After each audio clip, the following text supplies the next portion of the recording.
Hello everyone, welcome to History and Culture. This is a line from one of Jia Baoyu's narrative poems. Since the little maid is used to being pampered and lazy, she cannot bear frequent laughter and chatter beneath the covers. With just a few strokes, it paints the image of a charming and languid maid, evoking a sense of tenderness and affection in the reader. Maidservants are extremely common characters in classical literature. For instance, in Romance of the Western Chamber, there is the clever and witty Hongyang, who enthusiastically facilitates her mistress's romance. In Dream of the Red Chamber, we have the intelligent and perceptive Zijuan, the tactful and steady Shiren. And in the story of Minglan, the straightforward and adorable Xiaotao. Each of them has a distinct personality and charm, collectively presenting the diverse portrayals of maidservants in literature. Literature is often a reflection of society. In ancient times, it was very common for noble families to keep maidservants, with the wealthiest households owning hundreds or even thousands of them. These maids were responsible for daily chores such as cleaning and serving tea. But many also faced the fate of being taken by the male master, as they were considered his property in a feudal society, lacking autonomy and status. If noblemen already had delicate wives and beautiful concubines, why did they still take an interest in their maidservants? What role did maidservants play that wives and concubines could not replace? According to historians, one primary reason was sexual initiation. In ancient society, strict moral codes were enforced, and a woman's chastity was valued more than her life. If a woman lost her virginity before marriage, she would be deemed impure, bringing disgrace to her entire family. However, the rules for men were different. To prevent noble sons from being inexperienced on their wedding night, wealthy families often arranged for young women to educate them in marital matters. Yet, directly taking a concubine before marriage could invite accusations of lustfulness and tarnish the family's reputation. Thus, the maidservants in the young master's chambers became the perfect choice. As the noble's son grew older, usually around 13 or 14, his elders, often his mother or grandmother, would discreetly place a few slightly older maidservants in his room. Their role was self-explanatory. These maidservants were known as tongfang maids, literally, chamber maids. Although this relationship took place outside of marriage, it was tacitly accepted by society and even considered customary at the time. For example, in Dream of the Red Chamber, after Jia Baoyu wakes up from his dream in the land of illusion, he wishes to be intimate with Shiren. Although Shiren initially feels shy, she recalls that the elders, such as grandmother Jia, had already intended for this to happen. So she does not resist and ultimately submits to Baoyu's wishes. This practice was extremely common in aristocratic families, to the point where it was considered a standard arrangement. For instance, in the story of Minglan, the character Chang Bai is known for his upright and disciplined nature, and he is famously indifferent to women. Yet, even he had multiple tongfang maids before marrying his wife, Hai Shi. This shows that such arrangements were dictated by societal norms rather than individual temperament. However, the fate of these tongfang maids was often tragic. Because they had early and intimate access to the male master, they became prime targets for the new mistress's jealousy after marriage. If the wife was kind and magnanimous, these maids might survive long enough to be elevated to the status of concubines. More often, however, the first thing a new bride did after entering the household was to dismiss these old flames completely. Having lost their virginity, these women could hardly hope to marry a respectable husband. They were usually left with no choice but to wed a widower, or a man with a violent temperament who struggled to find a wife.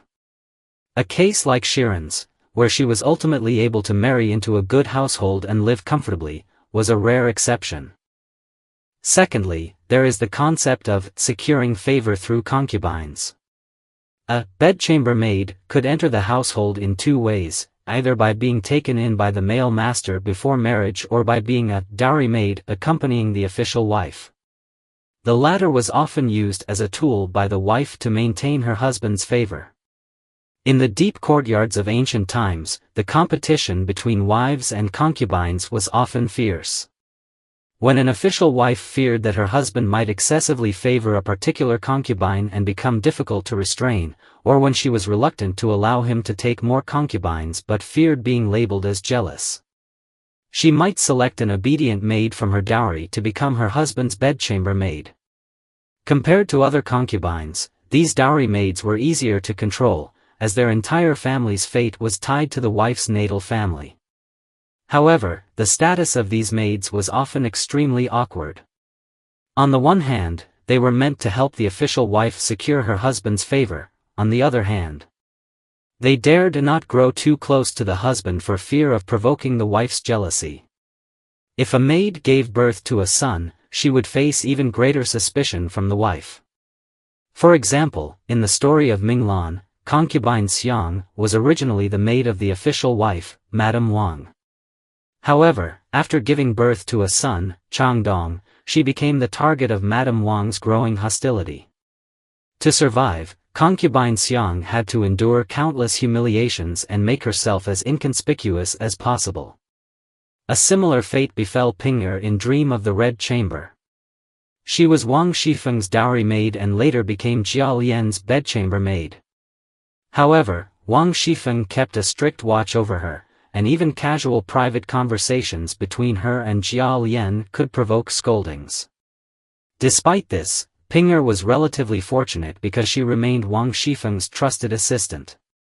The other bedchamber maids of Jia Lian were not so lucky. Ping'er revealed their tragic ends with the phrase, "Some died, some were sent away." Given the later cruel treatment Wang Shifeng inflicted on Yu Erji, the bloodshed hidden behind those few words can only be imagined. The third function, gifts of favor. In the eyes of their masters, maids were not considered full human beings but rather possessions, much like cattle, horses, gold, or silver.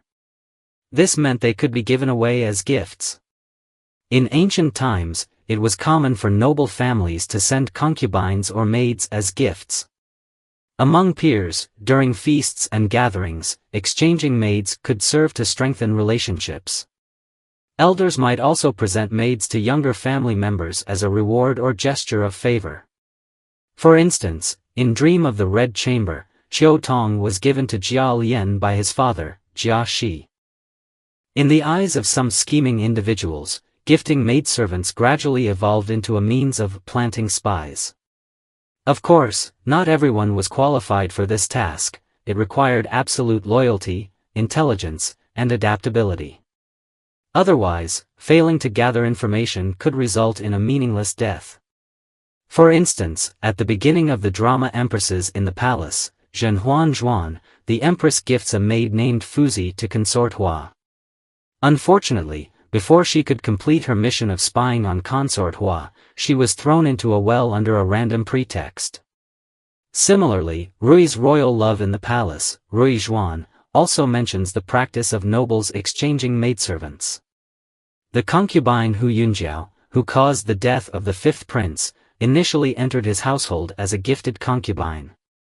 In the old society, such gifted concubines were considered mere playthings, too low in status to enter the palace. As a result, consort Yu and Rui remained unaware of her presence, an oversight that ultimately led to the fifth prince's demise. In classical Chinese literature, some maidservants are portrayed as wearing gold and silver ornaments, seemingly living more luxuriously than ordinary people. However, in reality, their lives were never in their own hands. They lacked even the most basic freedom. Their tragedy lay in the fact that their entire existence was controlled by others. According to historical records, Dream of the Red Chamber, Hong Lu Meng, is one of China's 4 great classical novels, written in a chaptered format. It has been circulated in 2 main versions, one with 120 chapters and another with 80 chapters. It is generally believed that the first 80 chapters were written by the Qing dynasty author Chao Shuoqin. While the last 40 chapters were compiled by Cheng Yuan and Gao Yi, though the original author remains unknown. The novel is set against the rise and fall of the four aristocratic families, Jia, Shi, Wang, and Shui, following the story of Jia Baoyu, a noble young man, and his tragic love triangle with Lin Daiyu and Shui Baochai. The novel vividly depicts the fate of numerous young women, showcasing their beauty, talent, and deep sense of tragedy. It is considered an epic work that captures both the allure of women and the complexities of feudal Chinese society from multiple perspectives. The major versions of Dream of the Red Chamber fall into two categories, the Cheng version and the Ji version. The Cheng version refers to the 120-chapter edition compiled and published by Cheng Yuan, while the Ji version refers to earlier handwritten manuscripts, which were annotated and circulated by Ji and Zhai, serving as the foundation for the Cheng version.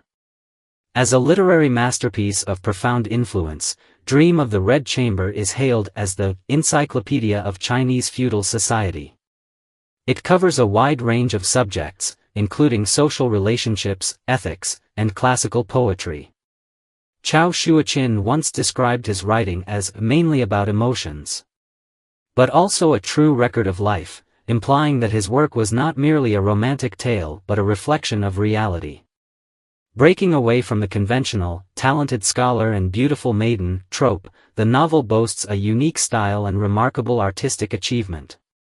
The book employs the distinctive technique of concealing the truth while preserving fiction, blending reality with imagination. This narrative style has inspired endless interpretations among readers and led to the development of Readology, Hong Shui, a specialized field of study dedicated to Dream of the Red Chamber. Since the 20th century, due to its profound ideological depth and exceptional artistic value, the novel has gained global recognition as a literary classic. This is the History and Culture channel. Liking and subscribing are the greatest help and support to us. Thank you everyone and see you in the next time.